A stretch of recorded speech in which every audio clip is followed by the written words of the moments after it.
Back in my early Twitter days, I came across a tweet by a guy called Neil deGrasse Tyson, who's a very well-known and accomplished astrophysicist. And in the tweet, he said, in science, when human behavior enters the equation, things go nonlinear. And that's why physics is easy and sociology is hard. So if we take that statement at least a little bit seriously, we will realize that boosting social innovation makes things even more complicated because social innovations are usually targeting human behavior and trying to change it, trying to change social practices. So let's look at a couple of examples of what social innovations are. So social innovations might be reflected in a mind shift, for instance. Let's think about employment models that are based on a special ability version of disability. For instance, employing people with autism as software testers, which is quite a change in terms of how we address the abilities of those people and how we employ them in a societal process. Then social innovations are often connected to breaking conventions.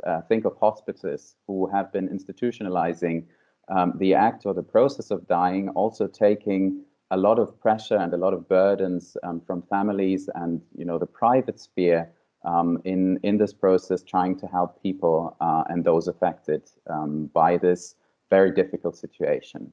They might also be present in redrafting action principles. Social impact bonds, for instance, are trying to break risk adversity in social service provision and are trying to bring unusual actors together in order to improve the provision of these services and especially the outcomes that come from those. Social innovation might also be present in new ways of organizing.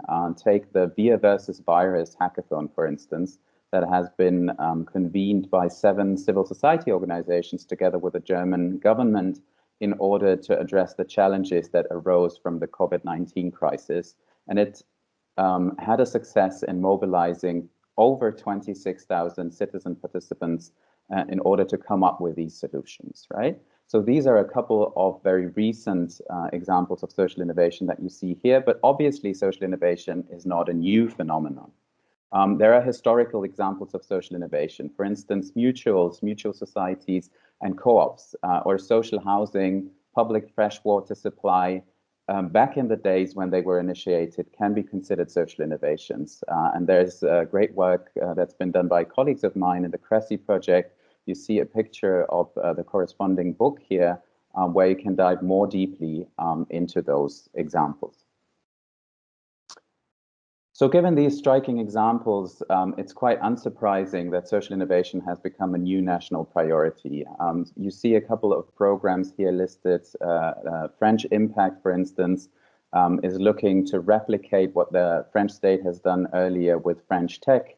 There's Portugal Social Innovation, which is a similar initiative, obviously in Portugal, that is especially looking at how public finance can be rechanneled into fostering social innovation. In Sweden, there's been a bit of a different approach here. There's Vinnova, which is the national innovation institution, which is embracing social innovation more now and is recalibrating this technological innovation policy towards embracing social innovation as well. And in Germany, we have the Gesellschaft der Ideen initiative by the German government, which is a quite recent one, initiated in 2020, which is an idea challenge that is trying to foster prompts from the society, and it translates the society of ideas from citizens in terms of how you can approach social challenges and social problems by socially innovative projects. And I think it can't be stressed often enough here that the EU has been a pioneer in this area for many years. So I'm thinking back, I think it has been in 2012 already when we started working on the so-called TEPSI project, which stands for Theoretical, Empirical and Policy Foundations of Social Innovation in Europe.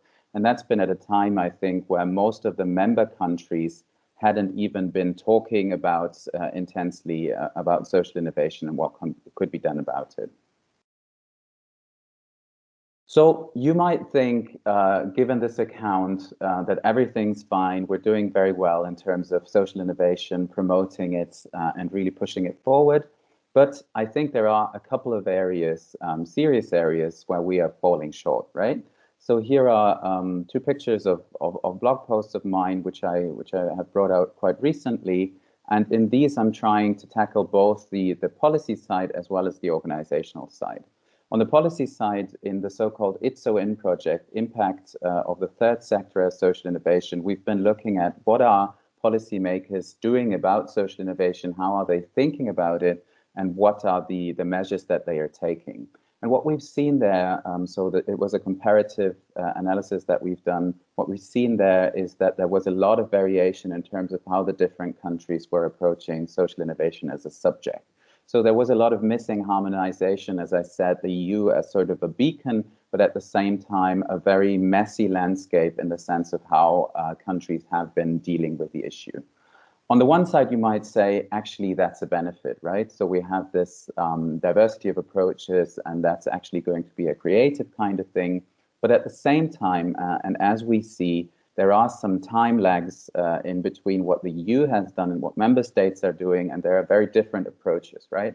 The Society of Ideas initiative, for instance, in Germany is carried and initiated by the Ministry of Science and Research. And in, as I was saying, in Sweden, Vinnova is the National Innovation Agency. And in yet other countries, there have been very centrally steered initiatives that, bring together a variety of actors here. So I think we need to make a step forward in the sense of, really creating political ownership around social innovation and also putting it central on the policy agenda and really having a central policy actor embrace it in order to move forward. At the same time, what we've seen is social innovation was evoking a lot of hopes in the sense of what it will be contributing to, such as social cohesion, but also pushing innovation systems forward. More generally, one of the problems here is I think that there was a lot of focus on outcomes and not so much about deep reflection of how do we actually get there in terms of what kind of actors do we need to bring to the table and what's the process that we need to go through in order to actually get to social innovation. At the organizational level, I think especially organizations in the social economy and the civil society sector have been pushing the agenda and have been also pushing the practices in the area very much.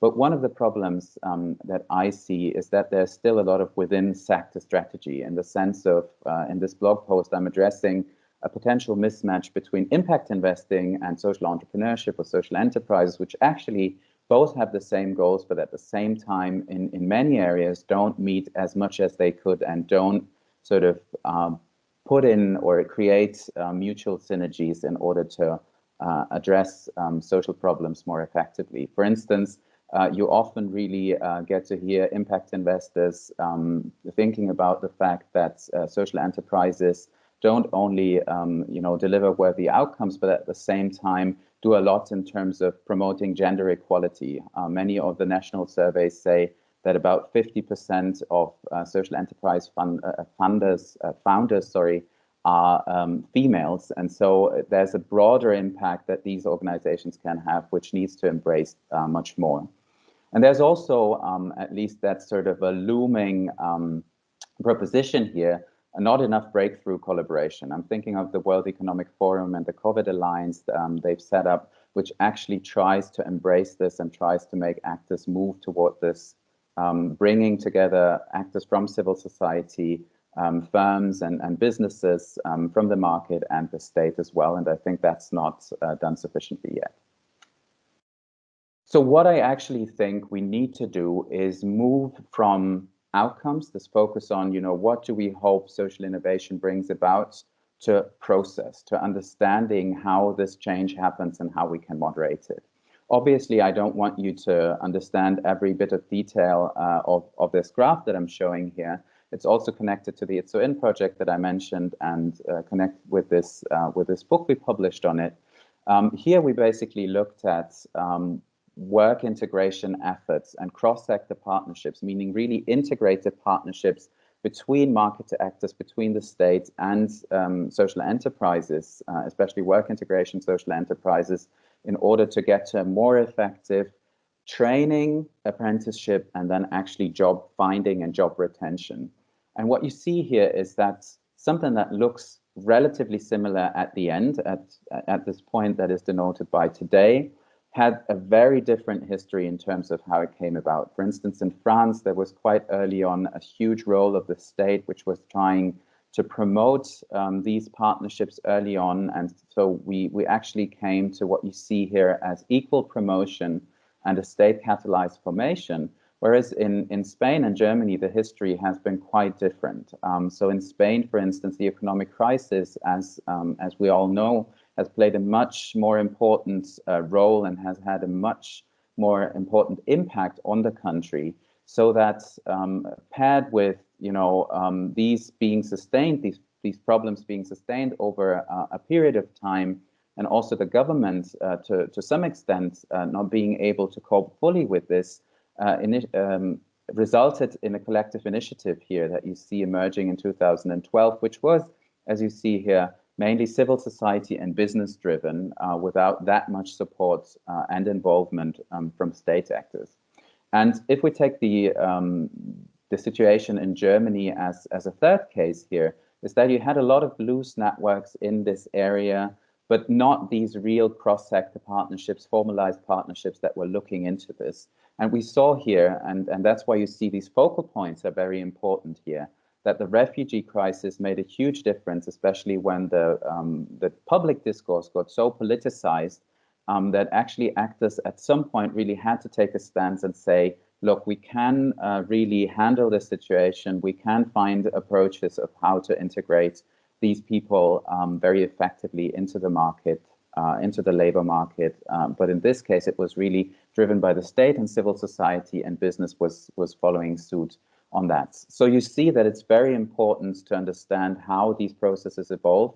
And the good news here is obviously, even when we see crises, actors seem to be able to cope very well with those. But obviously, we wouldn't always want to wait for a crisis to trigger these kinds of things, as we just seen the COVID crisis as well, a lot of things happening. We would want to steer those and, as I was saying initially, boost and accelerate those. So as this is an EaSI conference, I would like to try and connect this to what EaSI has done up until now, what it can do in the future, and what can be improved.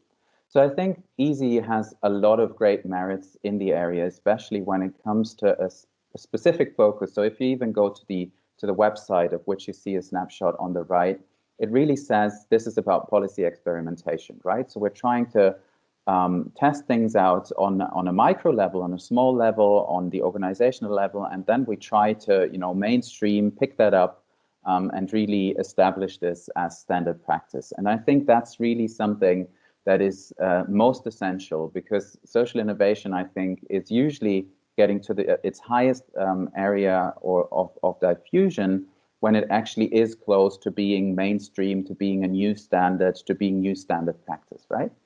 The second point here is that EaSI was focusing very much on capacity building, right? Not, in only project funding, for instance, where you have these beacon projects that emerge and then, might be falling short in terms of long-term sustainability, but it was really trying to initiate networks, capacity building in different areas, which is very essential, especially if you look at, the trajectories, but also the fact that social innovations usually occur when a variety of actors, especially actors from different fields, get together in order to, promote a certain thing.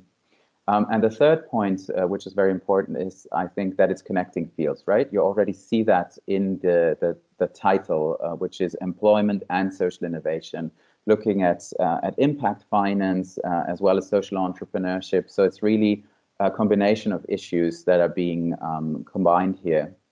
Which is a huge benefit, I guess, and should be continued as the EaSI program gets subsumed into a new ESF plus program.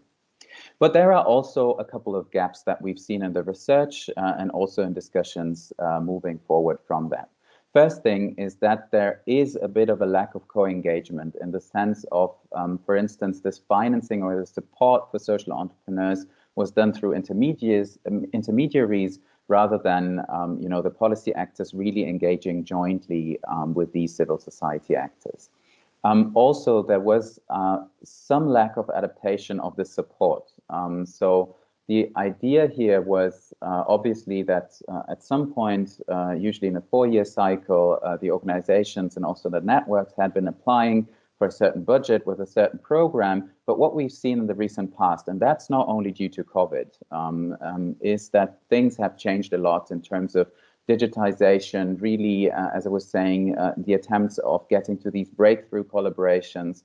So I think there should be more possibilities to actually make adaptations for, the needs of the actors in the field. And the third point here is that I think there's still a lack of impact orientation and resources to actually track this impact. You see this quite nicely, I think, in the current EaSI interim report, which is looking a lot at, how many people have been affected, how many stakeholders have been involved, but there's not so much in-depth insights into, what has that actually triggered, what kind of change process has this led to. And I think we should actually make more resources available for organizations or networks in the field to do that, potentially in model studies, in order to see, how does this change actually come about? As I was stressing, it is about process, and how do you get to those outcomes in order to improve the interventions and the activities of the organizations. So what I'm trying to pitch here essentially is a systems and process strategy. So this is, again, something that I don't want to explain in its entirety. It's a model that we developed in the context of the Accelerating Investment Readiness MOOC, which emerged from the Finance for Social Change project, also an EU project, an EU Interact project. And in this graph, we're trying, it is actually an animated video that you can check out on our YouTube channel. But in this graph, we're trying to summarize the journey of one social entrepreneur in the cacao business, and a social entrepreneur basically producing cacao and then aiming to produce chocolate, or at least deliver that to businesses in the area. And we have a fantastic sort of sister video to this, where the entrepreneur is actually showing us and telling us how she moved from actually producing bean-to-bar chocolates and thinking as a social entrepreneur who's embracing organic practices and sustainable farming practices, also in terms of social aspects of sustainability. She was at some point realizing, well, I can grow my impact by growing my organization, but there are limits to this. So she actually switched her strategy to focusing more on farmer education, by which she was able to transmit the principles that she had pioneered to a much wider variety of stakeholders, obviously. At the same time, and as you see, so these are actually the focus areas, as you see down here, she was thinking about, who are the other actors in the area, who are potential collaborators, and who are potential partners in this, right? So she was thinking about, really getting in touch with business and trying to convince them to change their practices, to change their sourcing behavior in order to sort of increase the level playing field. And she was also, and that's very important, I think, because that's something that, entrepreneurs especially are often neglecting, I think. She was talking to policymakers and trying to actually get them to, establish new standards and trying to, feed in the experiences that she made into, this institutionalized setting of standard setting, the policy process that would result in basically new rules of the game. And it's very important, and was important for her to think about certain success metrics, right? So she was thinking about her organization not anymore in the sense of, me as a small entrepreneur, but she was thinking in a wider system, right? In an integrated strategy, thinking about who can I pair up with in order to actually increase my impact. Then she was defining what this solution would be, what the biggest levers were that she could be pulling in order to actually boost sustainability in the area, which was by collaborating with others and also influencing big business and policy. And what's very important in there, I guess, and I'm convinced, is to think about success metrics and how you could track this impact.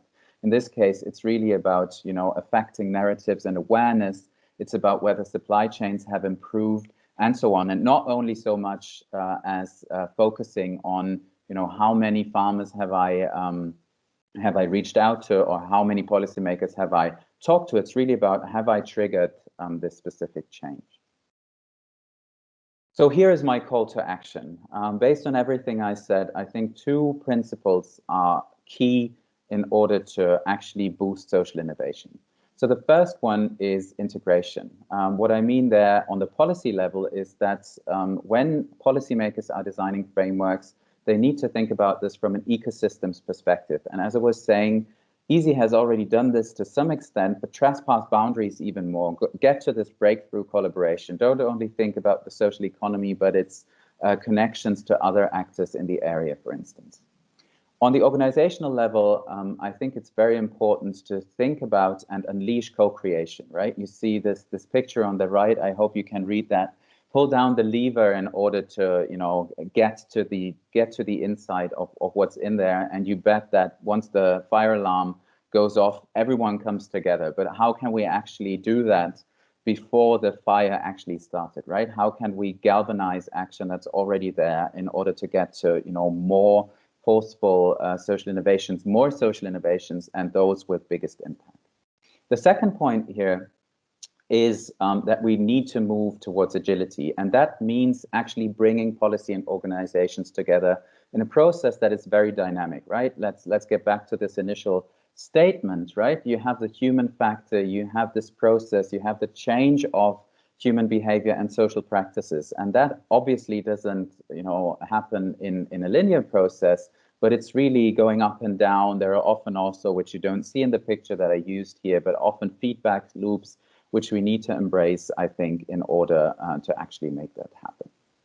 So when I was thinking about how to end this talk, I recalled that Churchill seems to have said, if you have an important point to make, don't try to be subtle and clever, use a pile driver. Go and hit the point once, go back and hit the point twice, and then go back and hit it a third time with a tremendous whack. So I'll refrain from saying it a third time, but I would like to repeat that I think integration means that we actually, zoom out of the individual organizational practices. We try and look at the variety of actors that are there and try to connect those in order to get to, more forceful social innovations. And agility means that we actually need to engage in this together. Especially on the second point, when I was discussing this with people, and actually when this whole position emerged, people were saying, well, that's totally unrealistic. That's not going to happen. At least it's very unconventional. But you know what? Everyone by now has realized that we're living in very unconventional times. And I think we actually need to embrace and harness unconventional approaches. And I guess now is the time and actually put this into action together.